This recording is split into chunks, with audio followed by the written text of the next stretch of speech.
பயலே சின்ன பயலே சேதி கேளடா.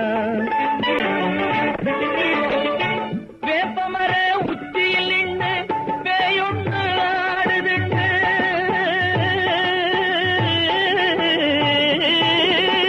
வேப்பமர உச்சியில் நின்று பேயொன்று ஆடுதுண்டு.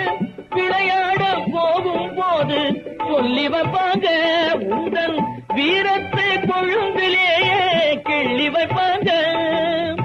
வேலையற்ற வீணர்களில் மூளையற்ற வார்த்தைகளை, வேலையற்ற வீணர்களில் மூளையற்ற வார்த்தைகளை வேடிக்கையாக கூட நம்பிவிடாதே. நீ வீட்டுக்குள்ளே பயந்து கிடந்து வெம்பி விடாதே, நீ வெம்பி விடாதே. சின்ன பயலே சின்ன பயலே சேதி கேளடா.